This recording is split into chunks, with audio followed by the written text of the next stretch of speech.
Well, Goldfields released the results, as Tumi was saying there in the news, and now we're joined by the CEO, Nick Holland, in the studio. Morning to you, Nick. Now, Tumi mentioned a couple of the numbers there. You spent quite a lot of time talking about the South Deep operation, which is really now the South African operation for you, a global gold company. There are quite a lot of comments there about things not happening as you'd expected. One of the phrases you use is, we're going to focus now on getting the basics right. What are these basics that you now need to get right? What I think we need to do, David, is make sure that our operators underground in the trackless area, which is really the heartbeat of the operation, are properly skilled. They're able to operate the equipment effectively like we do on the international operations. And behind them we've got skilled artisans that can make the equipment available. So our problem has been a lack of availability of equipment, a lack of operator skills that are required to take the mine to the level we need to get to. And so we're focused really on a two-pronged attack. One is, let's focus on the mining cycle and the maintenance behind that and upgrade those skills. And secondly, let's train people. We've realized if we've got a 70-year mine, it's probably going to be the last gold mine in South Africa. We need to make sure that we train the skills on the mine. So we've put the infrastructure in place, but we're now going to be re-looking at our training programs and making sure that we have a really fit-for-purpose skills program. I think that's the future of gold mining for South Deep. Nick, give us an example of these skills that are lacking. So are we looking at, we don't have people with the right degrees doing these specific jobs? What's an example there? So if you look at mechanized mining in South Africa, there aren't a lot of mechanized mining that's being conducted generally. And the kind of mining that we're doing, which is open stoping operations, there's only 6 mines in the country that do it. And in gold, there's no one that is looking at doing mechanized mining on the scale that we're doing. So in gold specifically, there's probably only Target, which is part of Harmony, but it sounds much like smaller operation. You underestimated how long it would take to get these skills up, but you're also having, you use the term cash burning. You're spending money while you're doing this, and you talk about a reduction in personnel and equipment.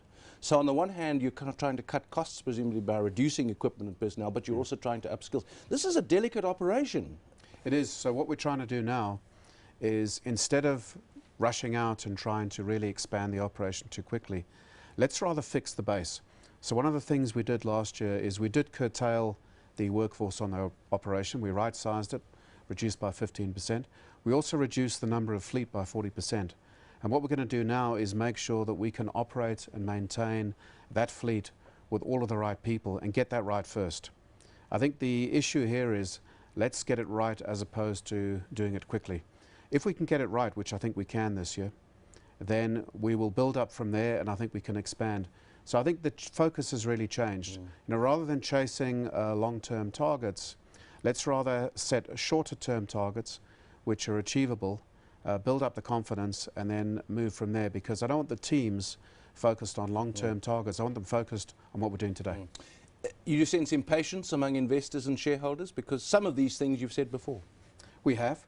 I think we've made good progress, though, over the last year. One of the things that hurt us, though, is we had to shut the mine down for 4 months because of a safety stoppage. That's obviously flowed through into this year.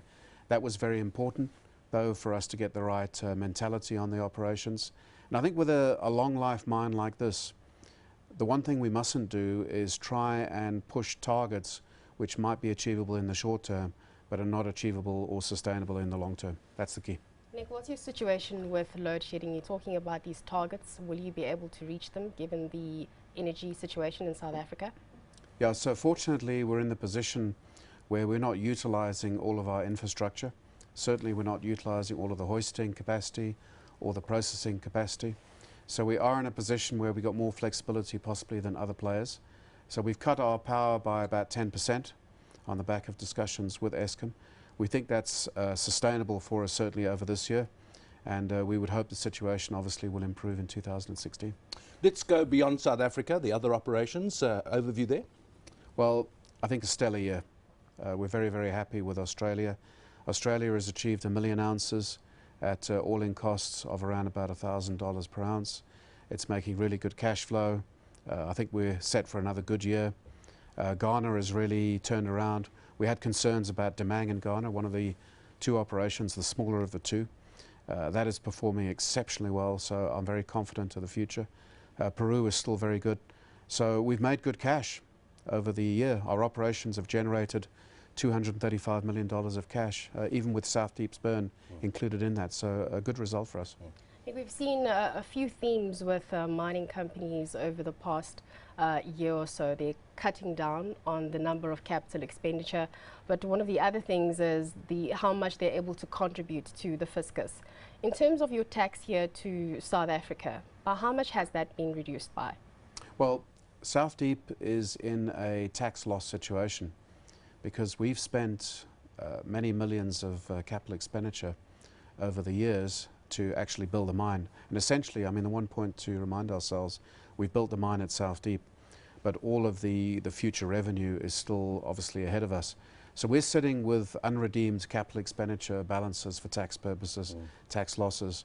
So we're not really contributing at this stage to the fiscus, but obviously we will once we get the mine into a cash generative position. So I'm afraid it's our brothers in the industry who are contributing to the coffers at this stage. Well, thanks to Goldfield CEO Nick Holland.